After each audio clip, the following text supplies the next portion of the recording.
Capítulo 1 – Fisiologia e Psicologia. Sejam bem-vindos aos estudos do livro A Construção da Mente, capítulo 1. Este primeiro capítulo aborda das temáticas e relações entre a fisiologia e psicologia. Nosso cérebro, nossa mente, nossos pensamentos, as reações fisiológicas que criamos em nosso corpo, são imensas e muitas ainda não compreendemos. A psicologia humana, os desejos e pensamentos, influenciam diretamente em nossos órgãos. Podemos atrair doenças ou curas, plasmando o tempo todo, com nossos pensamentos e ideias. Por sermos filhos do Criador, criamos formas e plasmamos aquilo que pensamos, e por consequência, atraindo a faixa vibratória daquele pensamento para nós.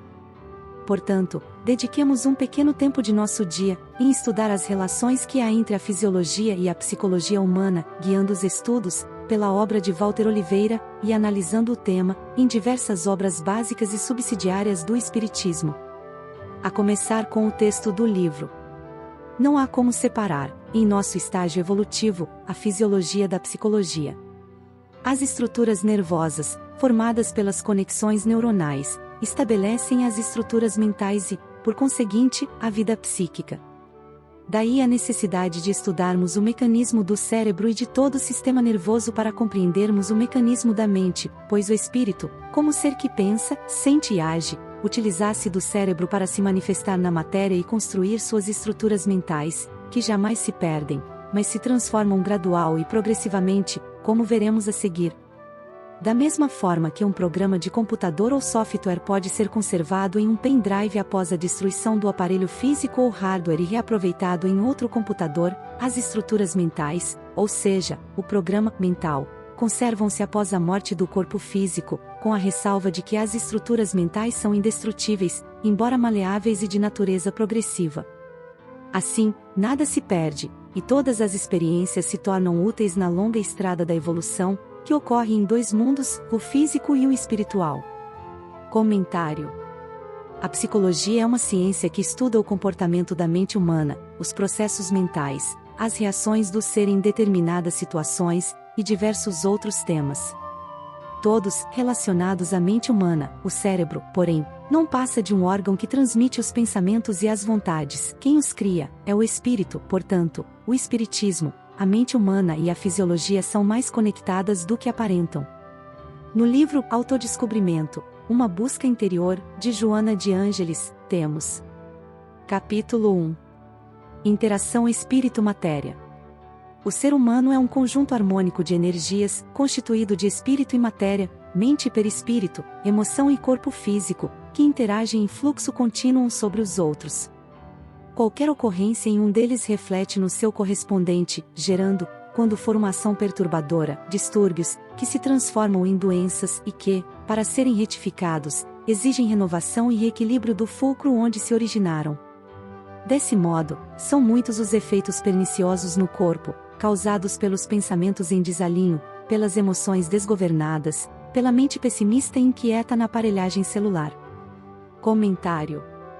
Nosso cérebro, assim como todos nossos órgãos, são condicionados por nós, pelas atividades de nosso dia a dia. Um atleta de corrida corre 5 km com mais facilidade que uma pessoa que não pratica exercícios regularmente. Assim é nossa atividade mental. Quando o ser utiliza do bem divino da inteligência, direciona-a para o bem, estuda, reflete, busca dentro de si as mais profundas vontades e sentimentos de seu ser, fortalece sua mente, e cria em torno de si, vibrações de trabalho, de prosperidade, e assim, fortalece seu fisiológico com atitudes mentais.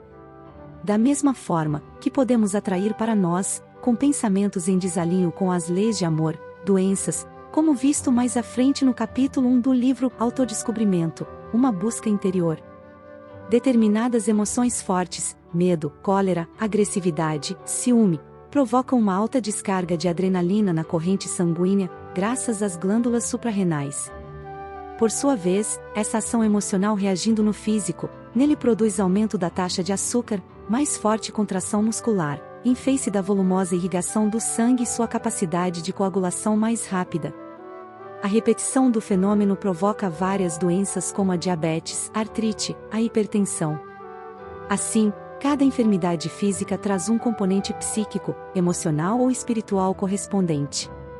Em razão da desarmonia entre o espírito e a matéria, a mente e o perispírito, a emoção, os sentimentos e o corpo, desajustam-se os núcleos de energia, facultando os processos orgânicos degenerativos provocados por vírus e bactérias que neles se instalam.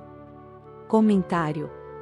Este breve trecho do livro nos permite analisar fisiologicamente o que ocorre em nosso organismo com os sentimentos, pensamentos e vontades, voltadas a vibrações de teor mais denso. Nosso corpo instintivamente libera hormônios que nos proporcionam mais atividade, rapidez e força muscular, quando sentimentos medos e raivas, pois nosso corpo entende que necessitamos de mais nutrientes no sangue, para fugir ou lutar, e dessa forma, no caso da diabetes, o açúcar se acumula no sangue e cria a doença.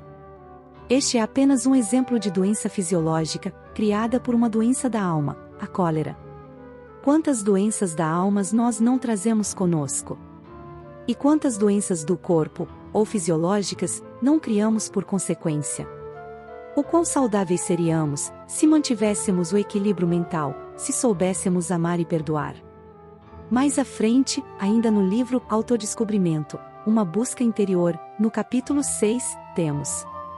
O apóstolo Paulo, com admirável acuidade psicológica, advertiu: não vos enganeis.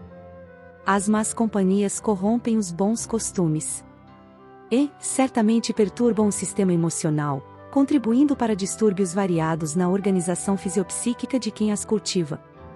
Sendo a mente a fonte de onde procedem as más conversações, ela exterioriza, simultaneamente, ondas de animosidade, que desarmonizam os equipamentos sensíveis pelos quais se manifestam.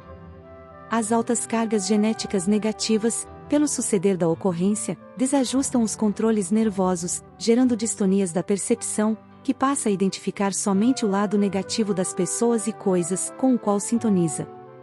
O vício mental das conversações vulgares, licenciosas, enseja desequilíbrio na área da saúde, produzindo perturbações gástricas e hepáticas, como consequência das tensões e fixações mentais, que facultam a produção irregular de substâncias componentes da digestão, bem como exagerada secreção biliar. Ao mesmo tempo, alteram o humor, favorecendo o pessimismo, o derrotismo e a depressão. Comentário. Neste trecho, temos mais um exemplo de reação fisiológica, devido a um comportamento mental. O pensamento voltado às negatividades cria distúrbios e desequilíbrios em nosso organismo, e assim, atraímos e contraímos doenças fisiológicas, por não sermos aptos a superarmos nossas doenças mentais.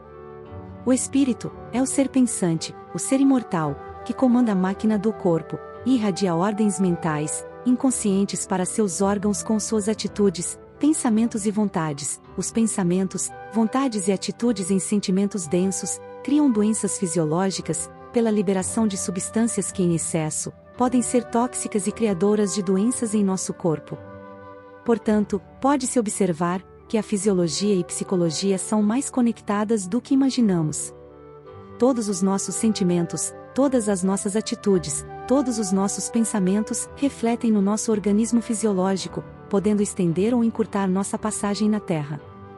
O ser que aprende a praticar as leis de amor, que perdoa, que segue a Cristo, passa por cima de seu ego, de sua vaidade, e abre, humildemente o coração, para os ensinos de Jesus, emana substâncias favoráveis a curas em seu organismo, criando em torno de si, uma áurea de vibrações no amor, impedindo vibrações baixas de doenças se acomodarem em seu aparelho fisiológico. O avanço moral do ser permite uma vida melhor. E para finalizarmos o vídeo, um último trecho do livro A Construção da Mente. A estrutura espiritual da vida psíquica se transfere, gradualmente, ao novo corpo físico, desde que compatível com o funcionamento mental do espírito reencarnante. Assim, pois, não é possível um indivíduo de natureza superior, como Homo sapiens, reencarnar num corpo de animal, pois este não daria suporte ao funcionamento da estrutura mental do espírito. Da mesma forma que um programa de computador muito avançado não funciona num aparelho antigo. Existe sempre um mínimo de condições para que o programa funcione. A comparação, contudo, é pobre e apenas serve como simples analogia. A estrutura mental é reorganizável em nível evolutivamente progressivo. Durante as experiências da vida, Ocorrem constantes reorganizações das estruturas mentais, em novas combinações. Essa capacidade de modificação das estruturas nervosas é própria, inata e inerente a todas as espécies de vida, caso contrário não haveria evolução.